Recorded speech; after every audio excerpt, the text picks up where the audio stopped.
Hello दोस्तों, नमस्कार। आज की कहानी है संस्कार। मेरी फाइल कहाँ रख दिया तुमने? कब से ढूंढ रहा हूँ। नाराज अदित की तेज आवाज़ बाहर बैठक तक आ रही थी। सास ससुर को चाय देती अन्नू भागकर कमरे में गई। पूरी अलमारी पलटकर बिस्तर पे फैली हुई थी। क्या ढूंढ रहे हैं अदित आप? बेवकूफ़ औरत, कब से आवाज़ लगा रहा हूँ, अब आ रही हो। मेरी लाल वाली फाइल कहाँ रख दी तुमने? आपने मुझे कब दी? आश्चर्य से अनु बोली। और ये क्या हालत बना दी कमरे की आपने? मुझसे बहस मत करो। फाइल नहीं मिली तो ये सब बाहर फेंक दूंगा। 1 मिनट रुकिए, मैं ढूंढती हूँ। इधर उधर अनु ने नज़र दौड़ाई और बेड के पास ही फाइलों में दबी लाल फाइल मिल गई। अनु के हाथ से गुस्से से फाइल छीन आदित्य बिना नाश्ता किए ऑफिस चले गए। दुखी अनु ने भी सास ससुर को नाश्ता खिला रसोई समेट दी। अनु और आदित्य की शादी को कुछ समय ही हुआ था। इस तरह से संपन्न ससुराल देख अनु के पापा ने अपने लाडले की शादी की थी। आदित्य इकलौता बेटा था। घर का एक बड़ी ननद थी जिनकी शादी हो चुकी थी। ससुर जी भी नौकरी से रिटायर हो चुके थे। किसी बात की कोई कमी ना थी, लेकिन फिर भी अनु खुश नहीं थी। कारण आदित्य का व्यवहार था। जब मूड ठीक होता तो बहुत प्यार से पेश आता, और जब मन मुताबिक कुछ ना हो गुस्सा 7वें आसमान पे होता और जो जी में आता बोल देता अनु को। सास ससुर कान में रुई डाल बैठे रहते। 1-2 बार अनु ने अपनी सास से कहा भी तो उल्टा अनु को ही सुनना पड़ा। मर्द तो ऐसे ही होते हैं, तो मौका ही क्यों देती हो? शांत स्वभाव अनु घर में कलेश ना हो ये सोच चुप हो जाती।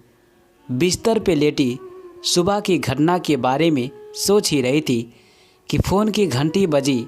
बेमन से देखा तो सीमा का नंबर फ्लैश हो रहा था। आज अपनी प्यारी सहेली का नंबर देखकर भी अनु के चेहरे पे कोई खुशी नहीं आई, ना ही फ़ोन उठाने की इच्छा हुई। थोड़ी देर बाद वापस रीना का कॉल आया तो अनु ने ये सोच कर कि कोई ज़रूरी काम ना हो फ़ोन उठा लिया। दूसरी तरफ हमेशा की तरह चहकती सीमा थी। कैसी है अनु? ठीक हूँ सीमा, तू बता कैसी है? चहकती सीमा थी। कैसी है अनु? ठीक हूँ सीमा, तू बता कैसी है? चलते मैं, तू बता कैसी है? चल तैयार हो जा, कल आ रही हूँ तेरे घर। एक रात रुकूंगी, कुछ ऑफिस का काम तेरे ही शहर में निकल गया है। चल कल मिलती हूँ। और सीमा ने फ़ोन रख दिया। अनु को कुछ कहने या मना करने का मौका ही नहीं मिला। शाम को आदित्य घर आए तो गर्मा गर्म समोसे और जलेबी लेकर आए। हाथों में समोसे जलेबी का पैकेट देख अनु समझ गई अभी मूड ठीक था आदित्य का। चाय नाश्ते के बाद अनु ने सीमा के आने की बात घर में सबको बताई। मूड अच्छा था तो आदित्य भी अनु की सहेली की आने की खबर सुन खुश हो गए। अरे ये तो अच्छी बात है, आने दो और तुम भी तैयारी कर लो।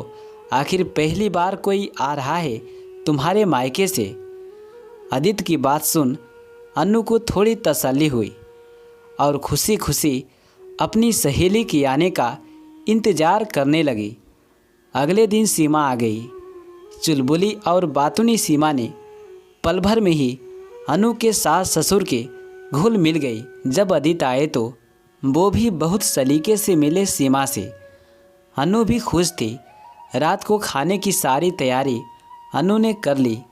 टेबल पे खाना लगा दिया और सबको सर्व करने लगी। इतने में सब्जी के डोंगे से थोड़ी सब्जी आदित्य के हाथों पे गिर गई। तमीज़ नहीं है खाना सर्व करने की भी, हाथ जला दिया मेरा। आदित्य ने अनु को घूरते हुए तेज़ आवाज़ में कहा तो अनु बहुत शर्मिंदा हो गई। अनु तो आपकी सहेली तो कहीं से लगती ही नहीं सीमा जी। आप इतनी स्मार्ट और आधुनिक, और अनु को देखिए खाना तक ढंग से सर्व करना नहीं आता। जहाँ सीमा दंग रह गई आदित्य का व्यवहार देख वहीं सहेली के आगे अपमानित हो अन्नू की आंखें झलक उठी। आदित्य को कुछ जवाब दिए बिना सीमा ने बेमन से चुपचाप अपना खाना खत्म किया और थकान का बहाना कर कमरे में चली गई। रात को सोते समय अन्नू कमरे में पानी रखने आई तो सीमा ने उसे गले लगा लिया। सहेली के गले लग अन्नू टूट गई और बिलख बिलख कर रो पड़ी।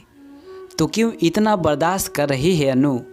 पढ़ी लिखी हो, गलत का जवाब दो और अपने हक और आत्मसम्मान के लिए खुद लड़ना सीखो अन्नू। कहना आसान है सीमा, करना उतना मुश्किल। कुछ मुश्किल नहीं है अन्नू, बस हिम्मत चाहिए सही को सही और गलत को गलत बोलने की। बिना कुछ जवाब दिए अन्नू वापस चली आई। सुबह सीमा को भी निकलना था।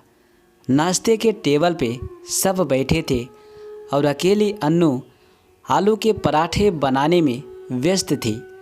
सीमा ने मदद करनी चाही तो सासू माँ ने ये कह रोक दिया कि 4 लोग के पराठे भी अकेली नहीं सेक सकती क्या? अरे हाथ जल्दी चलाओगी या सो गई रसोई में? भूल तो नहीं गई सीमा जी की ट्रेन भी है, कभी तो फुर्ती दिखा दिया करो। आदित्य ने खीसे निपोरते हुए कहा। अपनी सहेली को यूं अपमानित होता देख सीमा की सहन शक्ति जवाब दे गई। वो भूल गई कि वो इस वक्त अपनी सहेली के ससुराल में थी। ये कैसी बात कर रहे हैं आप सब अन्नू से? कैसे लोग हैं आप लोग? और आदित्य जी, क्या आपको इतनी भी समझ में नहीं कि अन्नू आपकी पत्नी है, कोई नौकरानी नहीं? मैं कहती हूँ ऐसे तो कोई नौकरानी से भी बात नहीं करता। जब मेरे सामने आप ऐसा व्यवहार कर रहे हैं तो मेरे पीछे क्या करते होंगे? चुप हो जा सीमा। क्रोधित सीमा को अन्नू चुप कराने लगी। मैं क्यों चुप हूँ अन्नू? ऐसी सहेली बनाती हो बहू तुम? जरा भी तमीज़ और संस्कार नहीं है इसे। समझा दो अपनी सहेली को कि वो सिर्फ मेहमान है और मेहमान दूसरे के घरों के मामले में नहीं बोलते। सीमा की बातों से बौखलाई सासू माँ ने अन्नू को ही डांटना शुरू कर दिया। तमीज़ और संस्कार मुझ में है तभी कल से चुप हूँ माँ जी।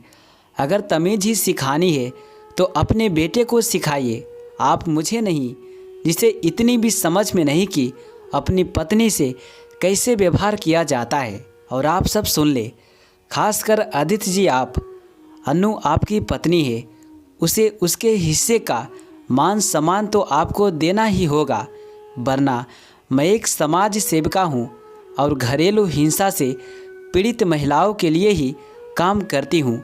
आगे आप खुद समझदार है कि मैं क्या कर सकती हूँ और क्या नहीं। और अन्नू, तुम पढ़ी लिखी आधुनिक लड़की हो, इस तरह हर वक्त ससुराल वालों और पति के तानों को सुनकर कब तक रहोगी? आधुनिक सिर्फ कपड़ों और रहन सहन से नहीं, आधुनिक विचारों से भी होना चाहिए आदित्य जी। अन्नू आपकी पत्नी है और एक पत्नी का हक होता है पत्नी का मान सम्मान पाना। पत्नी कोई पंचिंग बैग नहीं कि जब चाहा अपना गुस्सा और तनाव उस पर निकाल दिया जाए। सीमा की बात सुन आदित्य बेहद शर्मिंदा हो उठा। अपनी गलती उसे साफ साफ दिख रही थी। सीमा तो वापस अपने शहर चली गई, लेकिन जाते जाते आदित्य को सच्चाई का आईना दिखा गई। साथ ही अपनी सहेली के जीवन को वापस खुशियों से भर गई। अगर आपको कहानी थोड़ा भी अच्छा लगा होगा तो प्लीज़ वीडियो को लाइक, कमेंट, शेयर करें और इसी प्रकार से और भी कहानियाँ सुनने के लिए चैनल को सब्सक्राइब ज़रूर करें। चलिए मिलते हैं अगली कहानी में। यहाँ तक बने रहने के लिए आप सभी को दिल से शुक्रिया।